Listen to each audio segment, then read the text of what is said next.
Hello students, today in this lecture I will discuss with you the new chapter oscillations and waves. Okay?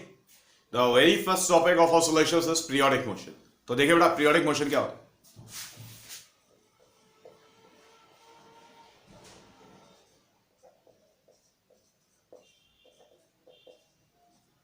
Periodic motion समझिए sir.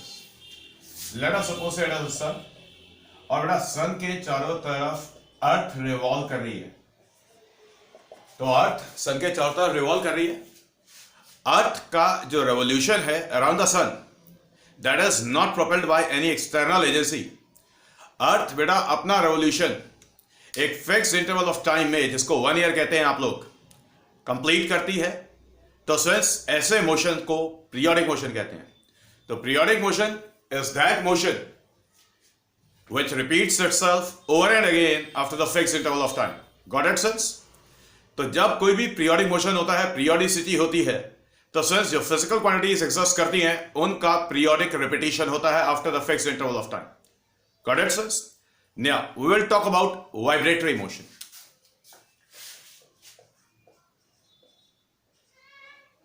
Oscillatory motion.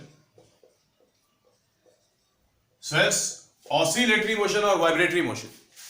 बेटा देखिए oscillatory motion और vibratory motion ये भी periodic motion होता है. Okay, लेकिन sir इस पीरियोडिक मोशन के अंदर जो पार्टिकल है वो मीन पोजीशन के about to and fro motion execute करता है, मतलब वाइब्रेट करता है. देखिए समझिए, सपोज है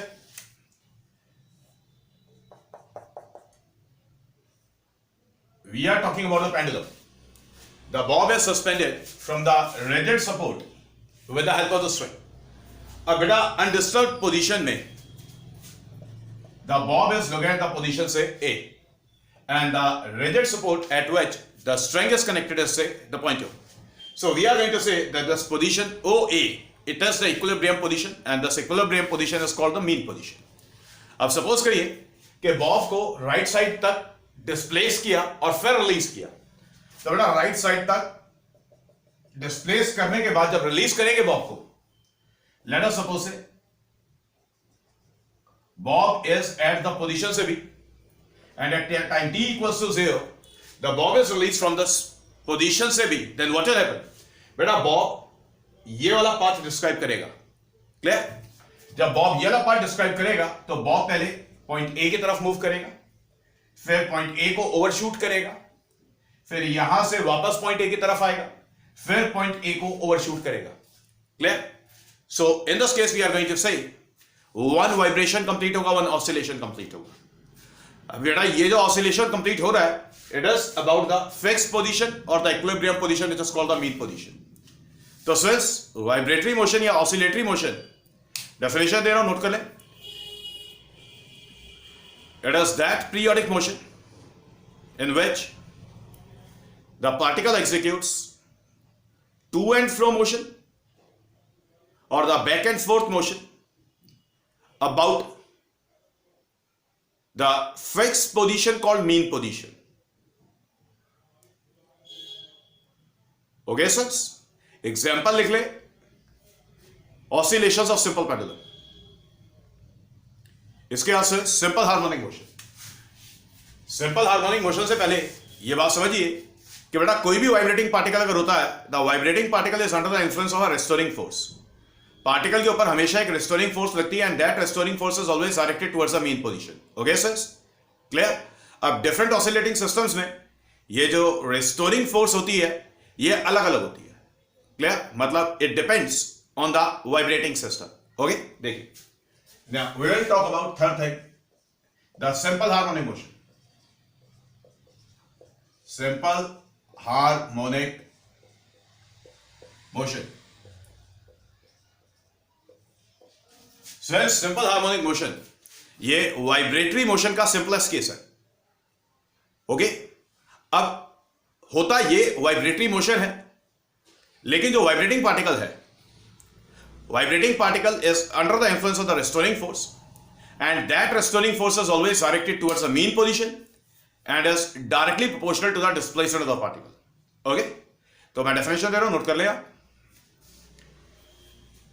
Simple harmonic motion is that oscillatory motion in which the vibrating particle is under the influence of the restoring force, which is always directed towards the mean position and is directly proportional to the displacement of the particle. अब देखिए, let us suppose this that capital F be the restoring force. The capital F is the restoring force, then y is the displacement of the particle. तो बेटा जो restoring force है वो displacement पर depend करेगा. कैसे डिपेंड करेगा? जब बेटा हम डिफरेंट ऑसिलेटिंग सिस्टम्स को कंसिडर करेंगे तो उनके एक्सप्रेशंस ऑब्टेन करने हैं हमें, तो ये बात वहां पर सभी ऑसिलेटिंग सिस्टम से क्लियर होगी. Now to remove this proportionality sign, you have to put the proportionality constant. The proportionality constant is Gi using is say minus k. Okay, sir? So it is negative of ky. अब बेटा ये जो negative sign है ये क्या बता रहा है? नेगेटिव साइन बता रहा है कि जो रिस्टोरिंग फोर्स है that is always directed towards the mean position. बात समझ आ गई? मैं आपको अभी एक एग्जांपल लेकर के 1 मिनट में समझा देता हूं. ये देखिए, लेट अस सपोज से it is a simple pendulum. बेटा सिंपल पेंडुलम को जब आप बॉल को जब आपने इस पोजीशन से रिलीज किया, let us suppose the cycle is theta, the weight is say mg. Clear? Now, if this angle is theta, then the tension in the string is supposed to be capital T. Capital T is the tension in the string. So since we can take the rectangular components of the weight, यहां पर mg cos theta और यहां पर mg sin theta. तो बेटा ये जो mg cos theta है ये टेंशन को बैलेंस कर लेगा जब हम बॉब को रिलीज करेंगे. क्लियर? अब जब बॉब को रिलीज किया at any time t equals to 0 from the extreme position, तो सिंस ये जो mg sin थीटा है ये सिस्टम के अंदर एग्जिस्ट करेगा और इस mg sin थीटा की वजह से वाइब्रेशन सिस्टम के अंदर होगी. तो ध्यान से देखिए, this mg sin theta is directed towards the mean position. mg sin theta is directed towards the mean position. So this mg sin theta it will provide the restoring force. इसी तरीके से जब लोडेड स्प्रिंग की बात होगी, इसी तरीके से जब लोडेड स्प्रिंग की बात होगी या किसी भी ऑसिलेटिंग सिस्टम की बात होगी, तो at time t equals to 0 पर जब रिलीज नहीं किया गया है, जब रिलीज नहीं किया गया है तो सारी फोर्सेस मार्क होंगी, कुछ फोर्सेस आपस में कैंसिल होगी, सिर्फ एक फोर्स सिस्टम के अंदर बचेगा which will be directed towards the mean position and that force will be the restoring force. Got it sir? तो 3 बेसिक्स किए हैं. पीरियोडिक मोशन किया, वाइब्रेटरी मोशन किया, सिंपल हार्मोनिक मोशन किया. Simple harmonic motion simplest case है vibratory motion का. अब बेटा सिंपल हार्मोनिक मोशन को हम स्टडी करते हैं या इसका ज्योमेट्रिकल रिप्रेजेंटेशन स्टडी करने की कोशिश करते हैं. देखिए,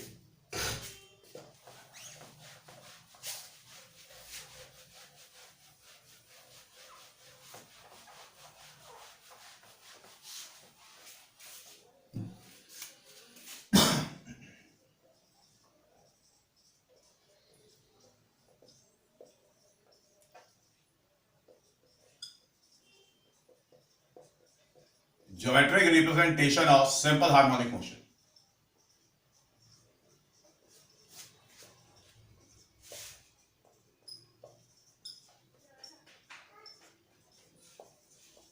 बेटा सिंपल हार्मोनिक मोशन को SHM से डिनोट करेंगे. तो सिर्फ geometric representation of simple harmonic motion के लिए what we are going to do, we are going to consider the circular motion of a particle which is moving along a circular path with a constant angular speed. देखिए, let us suppose say it is the circular path which is traced by a particle. It is the circular path which is traced by the particle. The center of the particle is taken as the origin of the Cartesian system. Let us suppose it is the positive x-axis, it is the negative x-axis, it is say the positive y-axis and it is say the negative y-axis. Got it, sir? मान लेते हैं it is the particle and the particle it will move along the circular path with a constant angular speed. Let us suppose the particle starts its journey from this point say A at any time t equals to 0 and it crosses this point say B at any time t equals to t. Got it? तो since particle का जो angular displacement है that is suppose say theta and that is equals to say omega t. बात समझ आ गई? Okay, अब ध्यान से समझिए बेटा, इस पॉइंट बी से अगर हम परपेंडिकुलर ड्रॉप करते हैं, पॉइंट बी से अगर हम परपेंडिकुलर ड्रॉप करते हैं on the X axis and the Y axis, तो suppose say x, y be the coordinates of this point से b, that means this distance it will be equals to y and this distance it will be equals to x। बात समझ आ गई? अब बेटा point b से जो हमने y axis पर परपेंडिकुलर ड्रॉप किया है, let us call this foot of the perpendicular as the point n। अब समझिए, बड़े ध्यान से केयरफुली देखना। देखिए, जब पार्टिकल पॉइंट ए पर है, जब पार्टिकल पॉइंट ए पर है, ए से स्टार्ट कर रहा है अभी मूव करना, तो जब पार्टिकल ए पर होगा तो y कोऑर्डिनेट 0 होगा और ये पॉइंट m पॉइंट o के ऊपर कॉन्साइड करेगा। अब आप देखिए, जब पार्टिकल पॉइंट ए से मूव करता है फर्स्ट क्वाड्रेंट में, क्लियर, तो ये वाला जो पॉइंट m है ये पॉजिटिव y एक्सिस के लॉन्ग राइज करना स्टार्ट करेगा। Point m vertically upward direction में राइज करेगा, जिसकी वजह से y कोऑर्डिनेट का वैल्यू इंक्रीज होकर के मैक्सिमम होगा, and the maximum value of this y coordinate it will be equal to the radius of the circular path with a small a। Clear? अब उसके बाद जब पार्टिकल सेकंड क्वाड्रेंट में move करेगा तो y का वैल्यू रिड्यूस होगा। क्यों? क्योंकि पॉइंट m अब की बारी डाउनवर्ड डायरेक्शन में मूव करेगा। मतलब पॉजिटिव क्वाड्रेंट, फर्स्ट क्वाड्रेंट में y कोऑर्डिनेट 0 से मैक्सिमम तक इंक्रीज हो रहा है, point m vertically upward direction में मूव करता हुआ आपको दिखेगा। जब सेकंड क्वाड्रेंट में पार्टिकल मूव करेगा तो सिर्फ y कोऑर्डिनेट का पॉजिटिव वैल्यू डिक्रीज होगा and this point m it will move towards the point o। Third quadrant में जब पार्टिकल मूव करेगा तब क्या होगा? तब सिर्फ y negative value of y वो टाइम के साथ इंक्रीज होगा और अब की बारी जो पॉइंट m होगा वो नेगेटिव y एक्सिस के अलोंग मूव करेगा, it will move away from the point o। तो सिंस जो पॉइंट m है वो पॉइंट o से डाउनवर्ड डायरेक्शन में मूव करेगा। अब जब पार्टिकल सिंस थर्ड क्वाड्रेंट को क्रॉस करके वापस फोर्थ क्वाड्रेंट में एंटर करेगा तो since negative value of y वो डिक्रीज होगा और जो पॉइंट m है वो पॉइंट o की तरफ मूव करेगा। तो सिंस जब ये पार्टिकल सर्कुलर पाथ के अलोंग मूव कर रहा है तो सिंस किसी भी टाइम इंस्टेंट पे अगर पार्टिकल b पॉइंट को क्रॉस कर रहा है तो सिंस y एक्सिस पर जो प्रोजेक्शन है that is supposed to say the point n। अब since during the revolution or during the circular motion of this particle along the circular path, since ये जो point m है ये इस point o के about वाइब्रेट करेगा। पहले vertically upward direction में जा रहा है, फिर डाउनवर्ड डायरेक्शन में आ रहा है, फिर ओवरशूट कर रहा है, फिर वापस आ रहा है। तो वन कंप्लीट रेवोल्यूशन में पॉइंट m मेन पोजीशन को क्रॉस करेगा दोनों साइड पे और वन वाइब्रेशन कंप्लीट होगा। So we can say that this point m is moving along the y-axis. The point M is moving along the y-axis and it executes to and fro motion about the point O. So since we are going to call this point O, the point O is called the mean point. Point M mean point O के about vibrate कर रहा है vertically y-axis के अलावा। Okay sir? So it is the geometrical representation of the simple harmonic motion. Simple harmonic motion को इस तरीके से आप रियलाइज कर सकते हैं। ओके, अब स्टूडेंट्स कुछ बेसिक डेफिनेशंस हैं जिनकी टर्म्स में हमें ऑसिलेशंस को पूरा स्टडी करना है। तो फर्स्ट है डिस्प्लेसमेंट। देखिए बेटा, डिस्प्लेसमेंट क्या होता है? स्टूडेंट्स गिवन ऑसिलेटिंग सिस्टम में जो फिजिकल क्वांटिटी टाइम के साथ वेरी करे और ऑसिलेटरी मोशन को डिफाइन करे वो फिजिकल क्वांटिटी डिस्प्लेसमेंट कहलाती है। समझ आ गई बात? अब ध्यान से देखिए, अगर हम पॉइंट बी का प्रोजेक्शन y एक्सिस पर कंसीडर कर रहे हैं तो सिर्फ ये y कोऑर्डिनेट का वैल्यू है ये टाइम के साथ वेरी करेगा। पहले जब पॉइंट o पर था, पॉइंट m जब पॉइंट o पर है तो y कोऑर्डिनेट 0। अब जब पॉइंट m राइज करके एक्सट्रीम पोजीशन तक जाएगा तो सिर्फ y का वैल्यू +a, फिर यहां से रिड्यूस होकर के 0 होगा, फिर -a, फिर रिड्यूस होकर के 0 होगा। तो सिर्फ displacement is basically that physical quantity, note करें आप, displacement of the vibrating particle is that physical quantity which varies with time. Example लिखे, example in the case of simple pendulum, the string makes an angle theta with the vertical. अब देखिए simple pendulum के case में simple pendulum के case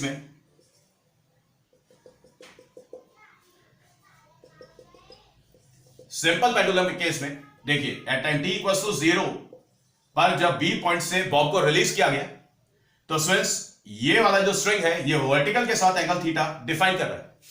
अब समझिए जब Bob इस वाले पॉइंट को क्रॉस करता है, इसको क्रॉस करता है, इसको क्रॉस करता है, किसी भी पॉइंट को क्रॉस करता है तो क्या होगा, ये जो स्ट्रिंग है वर्टिकल के साथ जो एंगल फॉर्म कर रहा है at the different time instants ये एंगल चेंज होगा।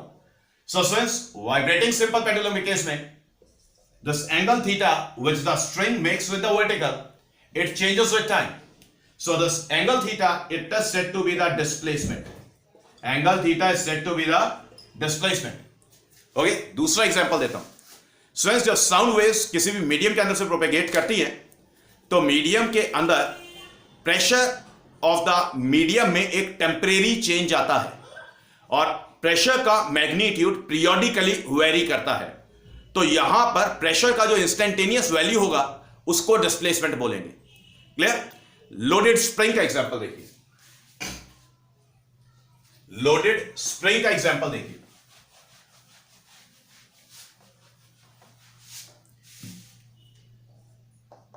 Late us suppose it is a rigid support and it is the massless spring whose one end is fixed with the rigid support and the other end is fixed with the block। और जब block को release करेंगे तो students wait की वजह से spring के अंदर एक्सटेंशन प्रोड्यूस होगा। एक्सटेंशन प्रोड्यूस होने के बाद जब ये ब्लॉक रेस्ट पे आएगा तो ये वाला जो कॉन्फ़िगरेशन है इस वाले लेवल पर जब बॉब होगा तो ये इक्विलिब्रियम कॉन्फ़िगरेशन होगा और बॉब इस पर्टिकुलर पोजीशन पर इक्विलिब्रियम में आपको नजर आएगा। तो स्टूडेंट्स इस वाले लेवल को हमने मार्क किया है तो ये जो लेवल है ये मीन पोजीशन को रिप्रेजेंट करेगा। अब अगर कोई एक्सटर्नल एजेंट इस ब्लॉक को डाउनवर्ड डायरेक्शन में पुल करता है और रिलीज करता है, मतलब जब ये ब्लॉक यहां तक किसी ने पुल किया और फिर रिलीज किया तो क्या होगा, ये जो बॉब होगा ये इस वर्टिकल स्ट्रेट लाइन के अलोंग वाइब्रेट करेगा। बॉब वर्टिकल स्ट्रेट लाइन के अलोंग वाइब्रेट करेगा। क्लियर?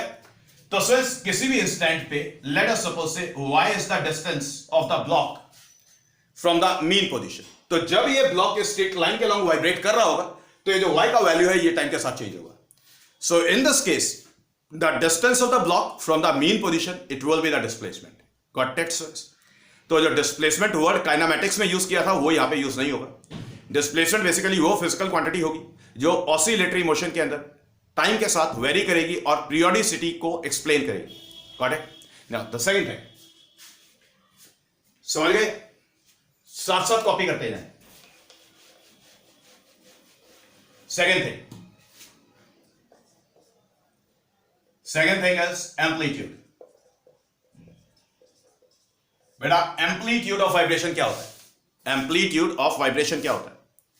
देखिए जब पार्टिकल मेन पोजीशन के अबाउट वाइब्रेट करता है तो स्टूडेंट्स वाइब्रेट करता है with in the two extreme limits. अब देखिए लोडेड स्प्रिंग के केस में जो ब्लॉक है वो इन दो लेवल्स के बीच में वाइब्रेट कर रहा है।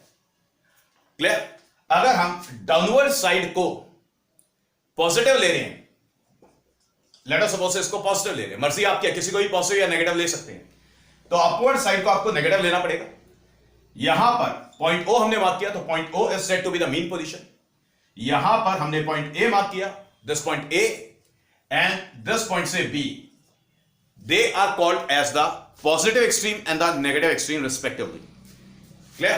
तो स्टूडेंट्स ब्लॉक का मेन पोजीशन से जो मैक्सिमम डिस्प्लेसमेंट का वैल्यू होता है उसको एम्पलीट्यूड कहते हैं। देखिए मैक्सिमम वैल्यू ऑफ डिस्प्लेसमेंट समझिए, ब्लॉक मेन पोजीशन से एक्सट्रीम पोजीशन तक जब था तो जो डिस्टेंस था वो एम्पलीट्यूड है, वो मैक्सिमम है। Clear? So what is amplitude? Amplitude is the maximum value of the displacement of the vibrating particle. Okay students? Now the third thing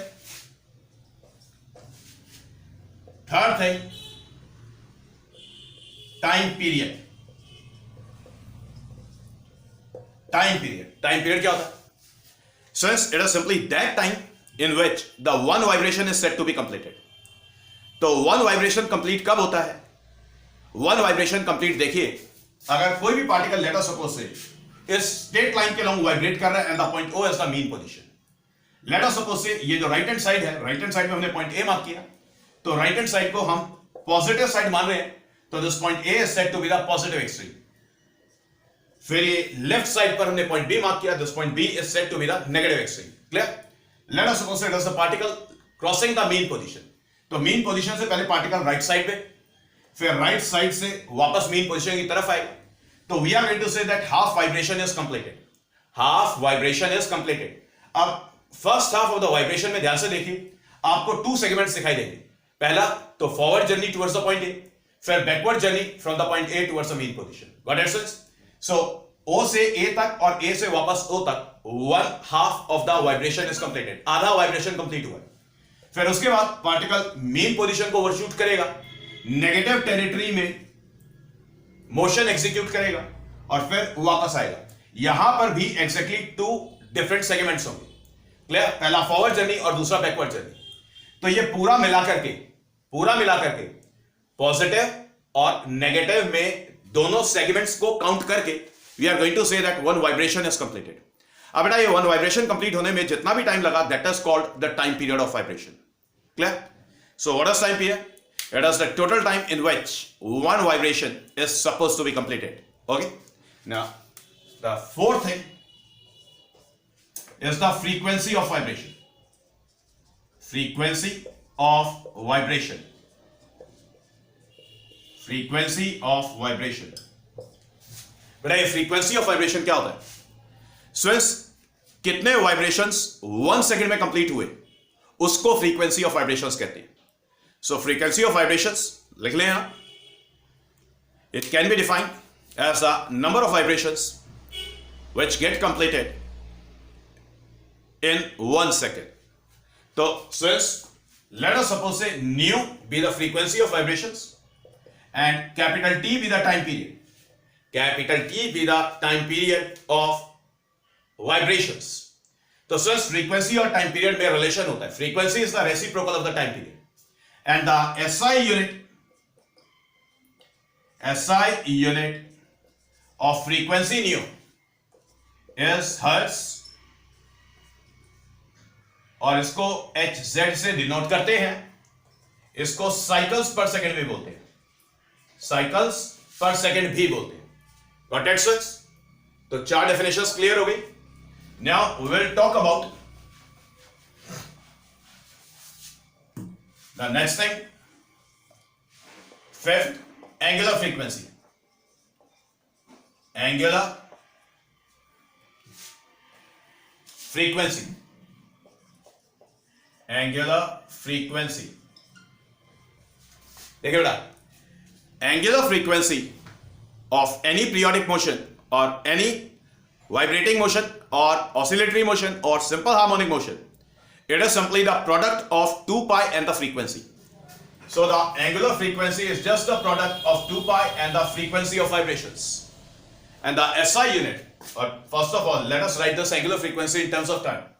It is written as say 2 pi by capital T also. Got it? So angular frequency is 2 pi nu. Nu is the frequency, capital T is the time period. And the SI unit of angular frequency is radian per second.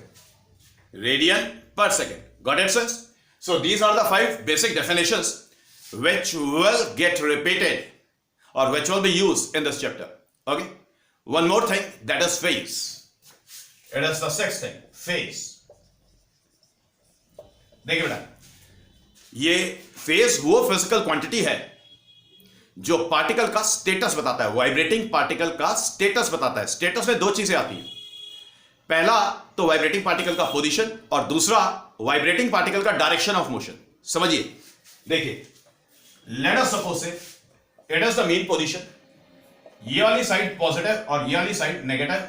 Point A is the positive extreme and the point B is the negative extreme. हम यहां पर कोई भी एक ये position C mark कर रहे हैं. क्लियर? अब देखिए, जब पार्टिकल स्वयं इस पोजीशन C पर आपको दिखाई दे रहा है, the particle is located at the point C, तो पार्टिकल का जो डिस्टेंस है मीन पोजीशन से, दैट इज वाई। क्लियर? अब क्वेश्चन एक्सरसाइज ये करता है कि स्टूडेंट्स हमें ये नहीं पता कि ये पार्टिकल बेटा मीन पोजीशन की तरफ जा रहा है या मीन पोजीशन से आ रहा है। ओके, देखिए अब ये जो वाइब्रेटिंग पार्टिकल है ये पॉइंट सी को तो क्रॉस कर रहा है, पोजीशन तो फिक्स है। अगर बेटा ये पार्टिकल पॉजिटिव एक्सट्रीम की तरफ जर्नी कर रहा है, पॉजिटिव एक्सट्रीम की तरफ जर्नी करता है, तो अभी 0 और 1/4 वाइब्रेशन के बीच में कहीं पर है। क्लियर? अब समझिए, इसके बाद अगर ये पार्टिकल मीन पोजीशन की तरफ जर्नी करता है तो इसका मतलब पार्टिकल ने 1/4 वाइब्रेशन कंप्लीट कर लिया था। अब पार्टिकल जब पॉइंट सी पर है तो इसका मतलब पार्टिकल 1/4 वाइब्रेशन और हाफ वाइब्रेशन के बीच में कहीं पर है। समझ आ गई बात? तो गिवन पोजीशन की सिर्फ बात नहीं होती, डायरेक्शन ऑफ मोशन की भी बात होती है। तो phase is that physical quantity which completely defines the status of the vibrating particle. That is the position of the vibrating particle and the direction of motion. तो बेटा ये जो फेज होता है ये हमेशा एंगल की टर्म्स में स्टडी किया जाता है या फिर टाइम पीरियड की टर्म्स में स्टडी किया जाता है। Got it? समझ गए बात को? अभी फेज जब मैं इक्वेशंस की बात करूंगा तब बता दूंगा कि फेज मैथमेटिकली किस पार्ट को बोलते हैं। Okay, so these are the 6 different basic definitions which we have to study in this chapter. Okay, आप एक बार कॉपी कर लें।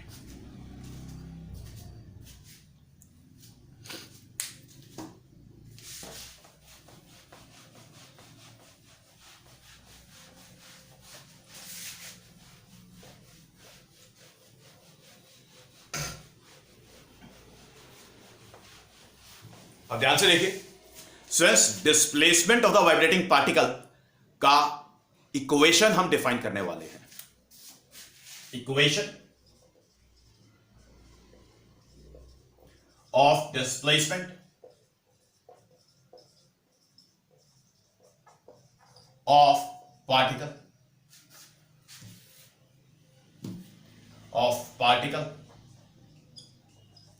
executing simple harmonic motion. समझिए, तो इसके लिए स्टूडेंट्स हम फिर से वापस geometrical representation of simple harmonic motion पर जाते हैं कि particle is moving along the circular path with a constant angular speed. Late us suppose students it is the circular path, it is say the y-axis, the vertical is say the y-axis, and the horizontal is supposed say the x-axis. The origin of the coordinate frame, it will be the center of the circular path. Let us suppose that the particle starts its journey. The particle starts its journey from this point say B, okay, and after the passage of some time, that is, let us suppose at any time t equals to t, the particle is going to cross this point say C. Clear? तो particle B से C तक जा रहा है. Radius of the circular path is suppose say capital A, and this capital A it will serve as the amplitude. Okay. Now let us suppose that this angle is equals to say theta. Okay, which will be equals to angular speed multiplied with time. क्योंकि जब particle point B से point C तक जाता है t time के अंदर, तो theta angular displacement, और angular displacement is always angular speed multiplied with the time interval. देखिए, late us suppose say x, y be the coordinates of the point C। x, y अगर coordinates हैं point C के, तो हमने point C से perpendicular drop किया on the x axis and on the y axis. So since this distance is x and this distance is really y, let us call this point as say the point D. If the distance is y, तो यह distance भी y होगा। Okay, अब ध्यान से देखिए displacement का equation लिखना कैसे है। In the right triangle say ODC, in the right triangle ODC से साइन थीटा की बात करते हैं। Sine theta is written as perpendicular by hypotenuse, perpendicular is say y divided by c. Okay, now जैसा कि प्रोजेक्शन में हमने किया था, प्रोजेक्शन में भी क्या था, geometric representation of simple harmonic motion में किया था, प्रोजेक्शन y एक्सिस के अबाउट ऑसिलेट करेगा, प्रोजेक्शन x एक्सिस के अबाउट हॉरिजॉन्टली ऑसिलेट करेगा. Okay, so we can say that this y it will be the displacement, क्योंकि अगर प्रोजेक्शन स्ट्रेस हम y एक्सिस पर लेते हैं तो ये जो पॉइंट M है ये y एक्सिस के अलोंग मूव करेगा. Okay, about this origin O और द पॉइंट O. तो सिंस y का जो वैल्यू है वो टाइम के साथ चेंज करेगा. So in this particular situation we are going to say that this y is the displacement of the vibrating particle. Got it? ठीक उसी तरीके से अगर हम हॉरिजॉन्टल प्रोजेक्शन की बात करते हैं तो point D it will be the horizontal projection. तो जब पार्टिकल वाइब्रेट करेगा या मूव करेगा सर्कुलर पाथ के अलोंग, तो ये जो पॉइंट D है ये पॉजिटिव और नेगेटिव x एक्सिस के अलोंग वाइब्रेट करेगा again about the point 2. So since this distance x, it will change with time. So this distance x is also called the displacement of the particle. तो displacement हम y और x दोनों की terms में लिखने वाले हैं. ध्यान से देखिए. This y can be written as say sin. Y can be written as say a sin theta. And this theta was the angular displacement which was equal to angular speed into time. So this y is written as say a sin of omega t. So since it will be the equation of the displacement of the particle when the particle is crossing the mean position at time t equals to 0. Also you can say that cos theta in the same triangle, cos theta की बात करते हैं, so it will be base over hypotenuse. So this x it will be equals to a cos theta, and again the theta is equals to angular speed into time. So this x is equals to a cos omega t. अब ध्यान से देखिए, दोनों equations को ध्यान से देखिए. दोनों इक्वेशंस में आप देख रहे हैं फर्स्ट इक्वेशन साइन का फंक्शन है और सेकंड इक्वेशन कोसाइन का फंक्शन है. तो सिंस हमारे पास जितने भी मैथमेटिकल फंक्शंस एग्जिस्ट करते हैं, सिर्फ ट्रिग्नोमेट्रिक फंक्शंस साइन और कोसाइन के ही ऐसे हैं जो पीरियोडिसिटी को एक्सप्लेन करते हैं. आपने मैथ्स में फॉर्मूला पढ़ा है, sine theta plus 2n pi is always equal to sine theta and cos theta plus 2n pi is also equal to cos theta. मतलब आफ्टर एवरी 2 पाई साइन और cos अपना values repeat करते हैं. Clear? तो periodicity को explain हमेशा sign और cosine की टर्म्स में किया जाता है. Clear? So since these are the two different equations which are used for displacement. Okay students, तो मैं आपको बता रहा हूं ये इक्वेशन फर्स्ट है और ये इक्वेशन सेकंड है. इक्वेशन फर्स्ट हमेशा याद रखें, ऐसा करें हैश डाल के लिख लें, always use the equation first when the particle crosses the mean position at time t equals to 0, and always use the equation second when the particle crosses the extreme position at time t equals to 0. बेटा particle अगर mean position cross करे at time t equals to 0 तो sign का function use करना, और particle अगर extreme position cross करे at time t equals to 0 तो स्टूडेंट्स कोसाइन का इक्वेशन यूज करना, कोसाइन वाला फंक्शन यूज करना डिस्प्लेसमेंट के लिए. ये आपके लिए कन्वीनियंट रहेगा, सिंपल रहेगा. ओके सर, अब बात करते हैं इन जनरल क्या होता है. अब इन जनरल ध्यान से देखिए, आप पहले ऐसा करें, इसको कॉपी करें.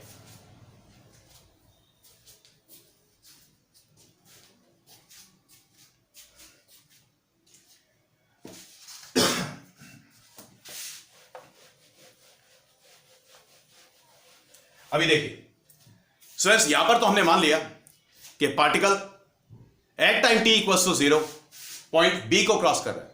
अब सपोज करिए पार्टिकल सर्कुलर पाथ के लॉन्ग घूम रहा है और आप डिफरेंट टाइम इंस्टेंट्स पे पार्टिकल को ऑब्जर्व करते हैं. तो ऐसा तो हर बार नहीं होगा कि पार्टिकल आपको हर बार पॉइंट B को क्रॉस करता हुआ दिखाई देगा at time t equals to 0.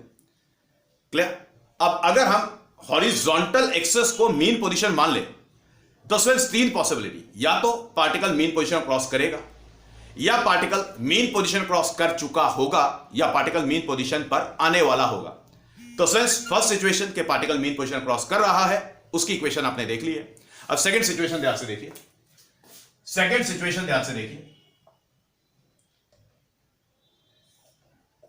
मान लेते हैं सर कि पार्टिकल पॉइंट E को क्रॉस करता है at time t equals to 0. अब अगर पार्टिकल पॉइंट E को क्रॉस करता है at time t equals to 0, let us suppose say this angle is theta and this angle is equals to say phi naught. समझ आ गई बात?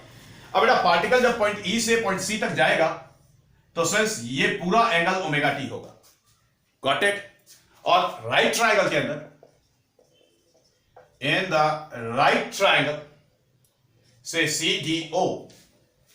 So अगर sin theta की बात की जाए, sin theta will be y by a and thus y it will be equals to a sin theta.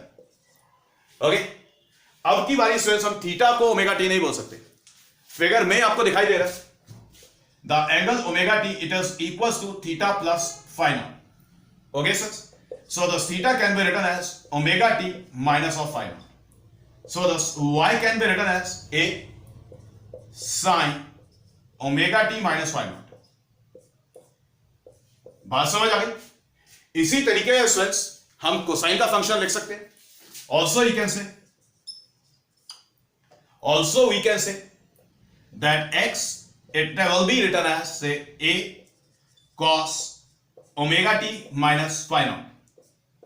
Okay sir, तो आपने यह फिगर कॉपी करना है, इसके लिए वाली कैलकुलेशन कॉपी करनी है. समझ आ गई बात? ओके, अब ध्यान से समझिए. फेज वर्ड जो हमने यूज किया था, सिक्स्थ जो डेफिनेशन था, बेटा साइन का एंगल देखिए.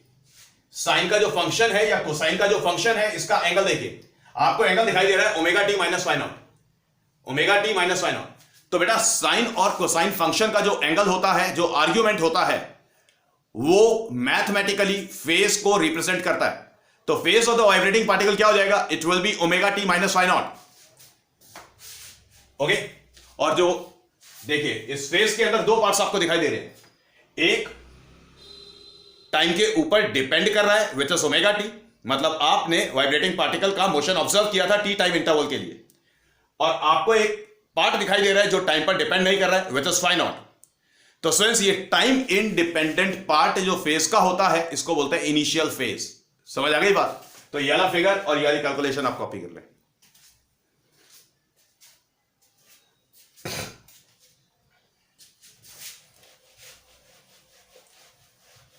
तो फ्रेंड्स अभी हमने देखा था कि पार्टिकल मीन पोजीशन पर आने वाला है. अब late us suppose friends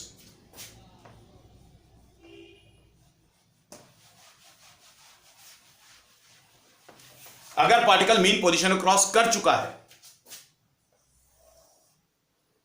let us say the vertical axis, the horizontal axis, say y dash, x o x dash. Let us suppose at time t equals to 0, particle बेटा इस position पर है. So let us suppose that this angle is equals to say phi naught, और particle इस position में cross करता है time t equals to t. Clear? मान लेते हैं फ्रेंड्स कि यह जो पोजीशन है, let us suppose it is say f and it is say g. Okay, तो फ्रेंड्स ये जो एंगल होगा, this angle it will be omega t. क्योंकि आपने पार्टिकल को पोजीशन f से g तक जाते हुए देखा, तो फ्रेंड्स ये arc length, linear distance particle ने कवर किया होगा, और जो एंगुलर डिस्प्लेसमेंट होगा that will be omega t. Let us again suppose say xy, they are the coordinates of this point G at any time instant say t equals to t. Point G से जब आप perpendicular drop कर रहे हैं, तो बेटा ये foot of the perpendicular x हो जाएगा, और ये फुट ऑफ द परपेंडिकुलर, ये परपेंडिकुलर डिस्टेंस y हो जाएगा. So let us suppose say this entire angle, it is suppose say theta. Okay, so again in the right triangle say G, let us suppose say this point is there D, G D O. अगर sign theta की बात करें, sine theta it will B y by a will be the radius of the circular path. So since this y can be written as a sin of theta. Figure में ध्यान से देखें, this angle theta now it will be equals to phi naught plus omega t. Okay, so we can say that this y can be written as a sin of omega t plus phi naught. Okay, इसी तरीके से friends हम cosine का equation लिख सकते हैं. So this x is written as a cos omega t plus phi naught. Okay, clear? तो तीनों में हमने देखा, जो सबसे पहले फर्स्ट और टू, ये फर्स्ट इक्वेशन और सेकंड इक्वेशन मार्क किया था, वहां पर phi naught का वैल्यू 0 था. अभी इससे लास्ट वाले स्नैप में जो हमने देखा, वहां पे phi naught नेगेटिव था, और अभी phi naught आपको पॉजिटिव दिखाई दे रहा है. ओके सर, तो हमने 3 डिफरेंट सिचुएशंस की बात की थी। इन तीनों डिफरेंट सिचुएशंस में पार्टिकल का जो फेज है सिर्फ वो ही डिफाइन कर रहा है कि पार्टिकल का पोजीशन और डायरेक्शन ऑफ मोशन क्या है। ओके, आप कॉपी कर लें इसको।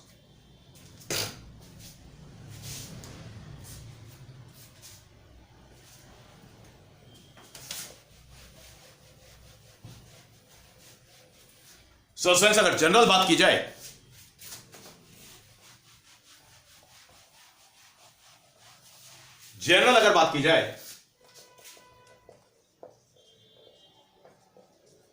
जनरल बेटा डिस्प्लेसमेंट साइन और कोसाइन की टर्म्स में स्टडी किया जाता है। Say y is equals to a sine of omega t plus minus phi naught. General बात की है, मैंने तीनों केसेस को फ्यूज करके एक इक्वेशन में डाल दिया है। और x is equals to a cos omega t plus minus phi naught. Okay, तो बेटा x और y क्या है? x and y they are the displacements of the particle, say the vibrating particle,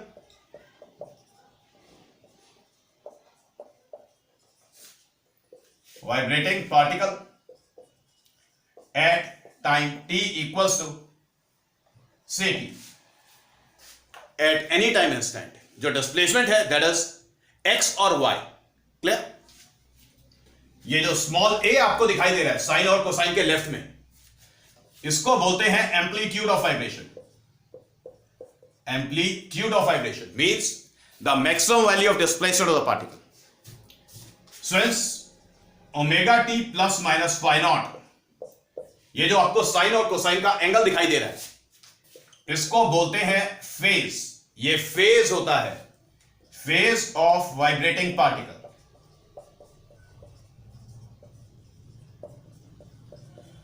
अब इस फेज में ये आपको जो ओमेगा टी दिखाई दे रहा है ये टाइम डिपेंडेंट पार्ट है और phi naught time independent part है। तो ये जो phi naught time independent part है, क्योंकि ओमेगा टी तो वो वाला पार्ट है जिस पार्ट को आपने ऑब्जर्व करके डिफाइन किया, क्योंकि इतने टाइम के लिए आपने वाइब्रेटिंग पार्टिकल को ऑब्जर्व किया था। ये phi naught time t equals to 0 से पहले पार्टिकल का जो फेज है फाइ नॉट, उसका आइडिया देगा। तो फाइ नॉट को बोलते हैं initial phase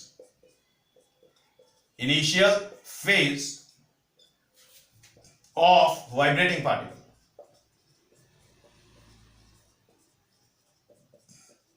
initial phase of vibrating particle. Got it sir? ये जो ओमेगा आपको दिखाई दे रहा है, ओमेगा टी में जो ओमेगा है, it is equals to 2 pi nu which is also equals to 2 pi by capital T. Omega को एंगुलर फ्रीक्वेंसी बोलते हैं। Omega will be the angular frequency, और यहां पर this nu it will be the frequency and this capital T it will be the time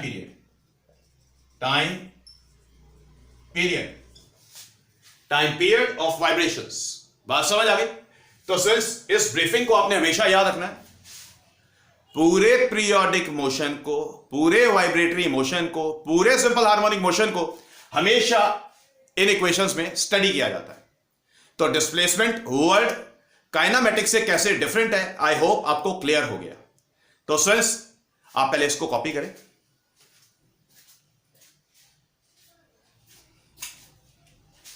So friends, it is all which I want to discuss in today's lecture. The remaining section of oscillations I will discuss in the next lecture. Okay? तो आप ये copy करें।